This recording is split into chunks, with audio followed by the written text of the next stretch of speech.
I've had so much fun this week. Seeing the companies you're building is great.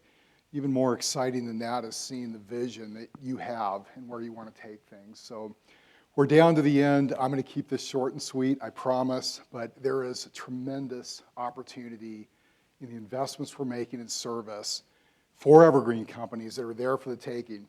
We're interacting with customers in more ways than ever. Some of those interactions are going really well, some of them aren't so well, but there's more to it than that. There's far more than Net Promoter Score. There's far more than customer satisfaction, customer delight that we can and must go after. I think I've always enjoyed this space, probably long before I knew it. My father was in the telecommunications, data communications world his whole life.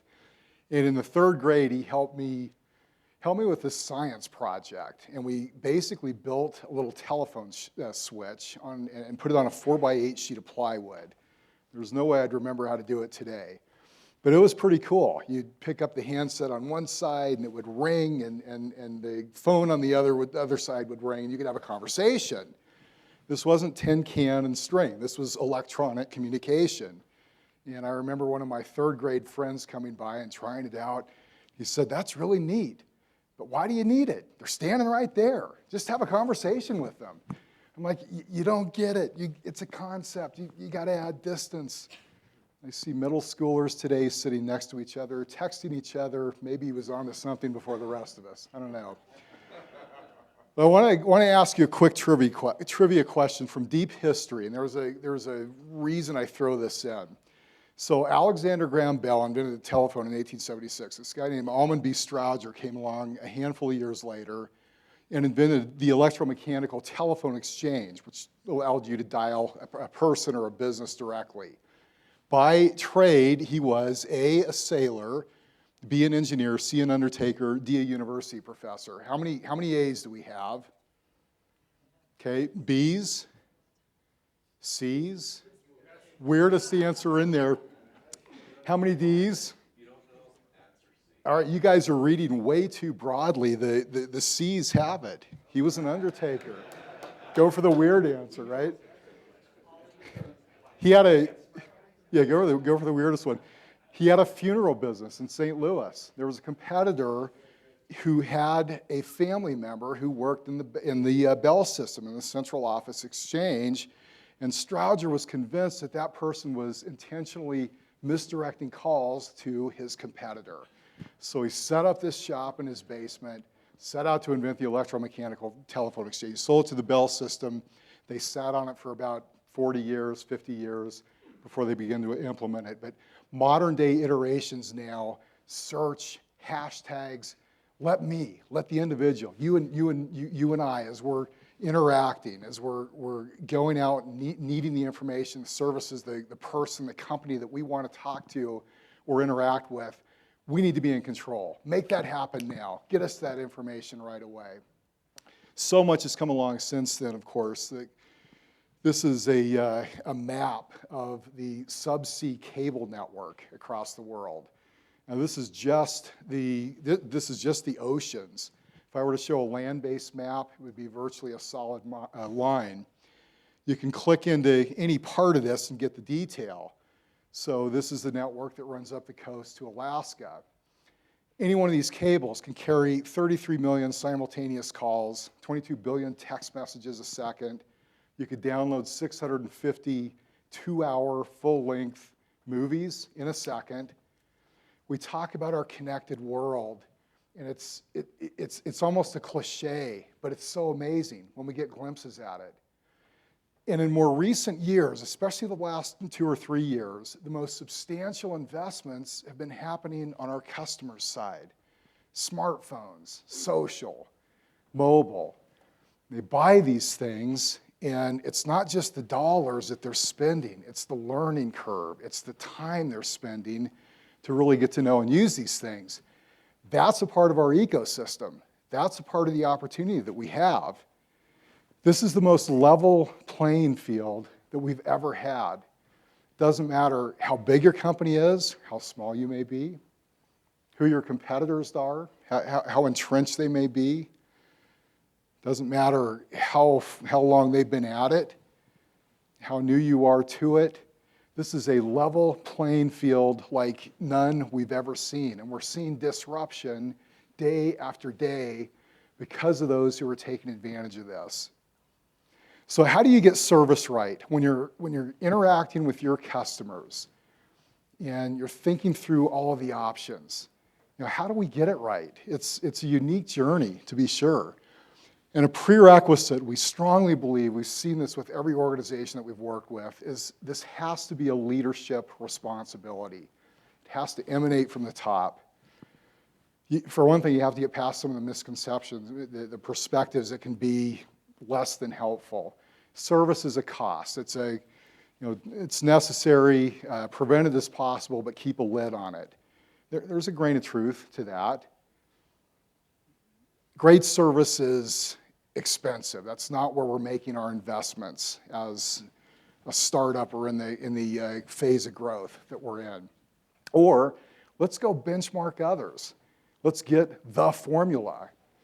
Yet Amazon, Zappos, just to use two examples, they have very different approaches at customer service, very customer-centric. It's one of the reasons Jeff Bezos and Tony Hsieh said the acquisition made sense. Let's share ideas. So finding the formula can be elusive. One thing's for sure, it's a leadership responsibility because it emanates from your culture. It has to reflect your brand, your direction, the very core of who you are, a subject that's come up a number of times as we've been together this week. Beyond that, what can we do? We've got to be out there and spend time with it. As busy as things are, as busy as your worlds are, spend time out there. Make it a priority. John C. Bogle, who founded the Vanguard Group, it's now the largest mutual fund company in the country. They were small at one point. He founded this company from scratch, grew it to a major organization. But year after year, he's in his 80s now, year after year in his career, he would take time to work in their call center. And he wasn't an everyday thing, wasn't an all-the-time thing, but he did it enough. He knew what was happening. They routed the simplest kinds of contacts to him. He often talked about how hard that work is. On more than one occasion, he had a customer say, do you mind transferring me to your supervisor? I just need to get this resolved. Just need to get this done. But what better way to see what was really happening than be right there? Beyond leadership, how do you get this right? How do you build out the approach that's right for you? And I want to suggest a very simple but very effective framework to think this through with your team. Decisions, the kind of conversations you can have internally, decide what makes sense to put in place. So service can deliver value on three primary levels. And the first is efficiency. The big question with efficiency, beyond preventing interactions that never should happen in the first place, and by all means do that. Product glitches, customer communication that isn't clear, website issues, fix those things. Beyond that, the big question is, where do we need a presence? There are hundreds of places you could be just out in the social world, let alone mobile and all the other places you can be. The good news is your customers will show you the way. You don't have to overthink this one. We did some work for a biotech company in the Bay Area recently, evergreen company. They're growing. They're doing some really cool things. They sell into both the hospital space and the consumer market. And they recently had some soft sales, and their investors were getting nervous, and things they just didn't seem like they were going in the right direction. So we took a look at things with them, and one of the things we found is on their website, and 60% of the prospects were using mobile devices, on their website there were specific places where they were bailing out before it turned into a phone call or a web-based interaction that could lead to a relationship. So they cleaned up the language a little bit, made it simple to use. They also put text chat right there. Click to interact with us. Had a small team. They were worried about staffing resources. It turned out to be staffing neutral, and sales took an immediate jump. Be there where they are. I wrote a blog on Zappos some time back in the early 2000s, mid-2000s, somewhere in there. And Zappos, They've gotten so much great press. But I wrote this blog, I posted it out there, nothing to tag to them so much.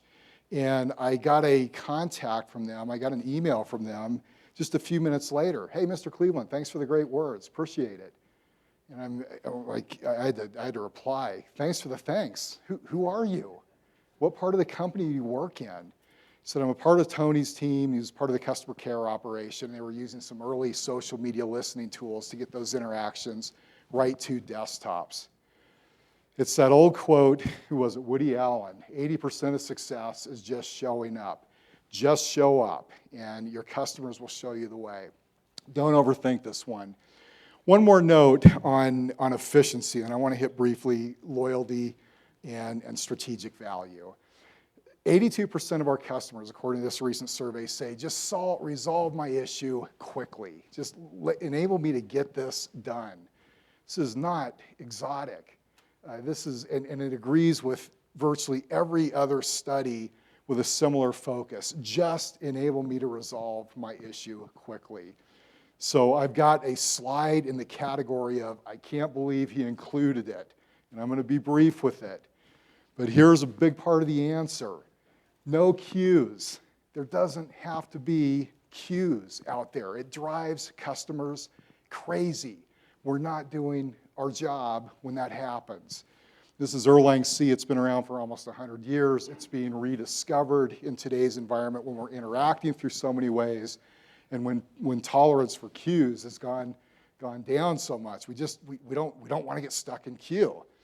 So happily, you don't have to use the formula. Someone on your team should be, and using one of the calculators that are out there. There are many that are free. Do a search and you'll find things. This is one that we've been giving out for years. We're not in the software business, it's Erlang C. It's just in simpler form. So you plug in how many customers do you have, how long do those interactions last, and it will tell you here's the wait time for different levels of staff. So middle of the road service level, you see the one I highlighted here. If we have 34 agents, there are 37 of our 250 customers who have to wait 30 seconds or longer. Then we answer, what is that, 8 of them, so 29 are waiting 40 seconds or longer, on down to this one poor soul who tried to reach us at the worst possible time. That was the longest wait with that middle of the road service level. Murphy's Law is that's our most important customer trying to reach us. But that's the worst case. The thing to note is what happens if we're not staffed right. The queue goes ballistic. That bike clinic with Rebecca yesterday, one of the things she taught us is look ahead, stay on the path. You have to stay on the path. It's only this wide in many places. Easy enough to do. If we get off the path, things get rough real quick like. So there doesn't have to be queues. Go in, and if you've got someone on your team who's bringing this to you for budgetary purposes, there ought to be an urgency to the message that they're trying to get across. Hey, here are the resources we need to make it easy for our customers. A second level of value, there's efficiency, being out there in the right places, preventing queues, interacting where they need us, and customer loyalty. And if they want us to resolve their issue quickly, then what's the best high-level measure? There's this wonky debate that's going on right now in customer service circles. Net Promoter Score has been really the most built out. Not everybody uses it. The advantage with Net Promoter Score is that you can do an easy comparison across organizations, across industries. It's great. I like Net Promoter Score a lot. The new kid on the block is customer effort. If Net Promoter Score asks, well, how likely is it you're going to recommend us to a friend or a colleague? Customer effort goes a little more granular. How easy did we make this? If that's what you're saying, if that's the number one issue that leads to a great experience, how easy was it to resolve your issue on a scale of 1 to 10? And we're seeing some leading organizations begin to roll that out, a very similar template to Net Promoter. Most of them they're not leaving Net Promoter Score behind. It's a parallel effort, but they're seeing that customer effort's an even better predictor of loyalty. I think this whole debate is missing the larger opportunity that we have. Use any of these. I like customer effort. Net Promoter's well established, but there's a whole world beyond that. And these first two levels are just the ticket into the big game. Strategic value. What are we learning? Interaction after interaction after interaction from our customers that can help us build products and services and processes. So I did some work for a company in the Midwest. You'd know who they are. It's a large, closely held, evergreen company by any measure. They really live out the evergreen values. And they went through a tough time with their customer service area. They do this this company-wide employee satisfaction survey. And their customer service area was second from the bottom in satisfaction. I'm talking to their director one afternoon. It's like, I have nothing to lose here. They hate it.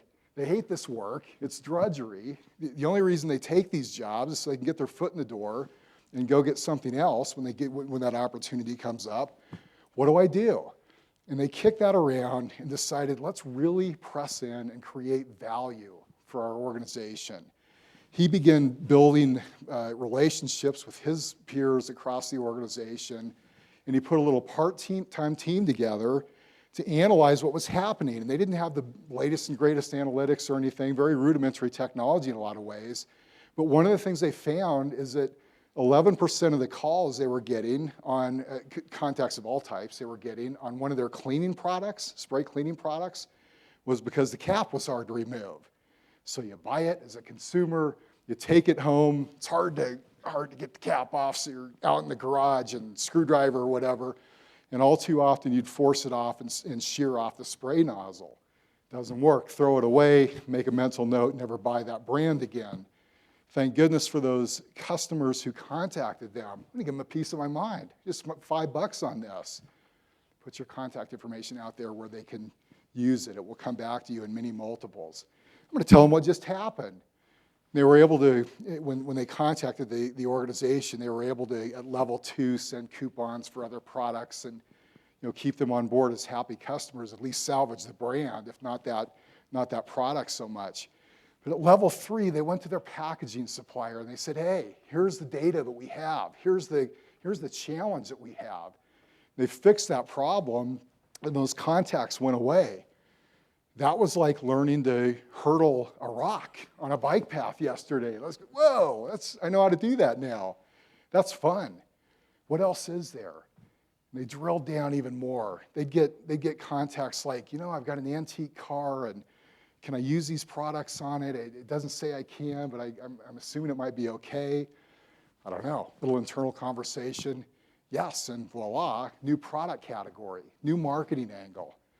This is a consumer products company. If they can do this, anybody can. I've seen in industry after industry after industry, service leaders invite their customers in, invite their employees in to be a part of building great companies. It's the heart and soul of the opportunity we have from in an evergreen business because we're building for the long term. And it goes to the heart of trust and the word of mouth, the powerful innovation that we're able to tap into. A couple of quick stats in closing. This is a comparison with stock price, service leaders, service laggards. And this group would be the first to suggest that stock price isn't the end-all proxy on value, but it's an indication. It's a symptom. So the S&P's gone up 51.5%. Over the past 7 years. Experienced leaders, almost 78%. Laggards dropped by 2.5%. This is over a 7-year period. Service matters. A study I like even more, the Gallup company found a 240% boost in performance-related outcomes. And yet the number's so big, you almost have to drill in and see what they were talking about to believe it. Broad-based study, some great work here. 240% boost when both customers and employees are engaged. Wow. How do you create engaged employees? Some great discussions this week around that. How do you create great customers and engaged employees? Invite them into your business. Say, hey, we want you to partner with us in so many ways to build a great company. That evergreen company I mentioned in the Midwest, second to last in employee satisfaction surveys, their service area. They're now second from the top. You walk in, their eyes light up when they talk about what they do. What do you do? We're helping a lot of people, and we're interacting with them and making sure that goes great. But beyond that, that's the ticket to something bigger. We're right in the middle of our products, our services, our processes. Our organization knows us. They love to have us as a part of that effort because they need us. And for those of us in that effort, work's fun. You're building something. You're building something great. It's almost an evergreen mindset. What can we take? What can we learn? And how can we take that and make it great? That's the opportunity that we have. Thank you very much.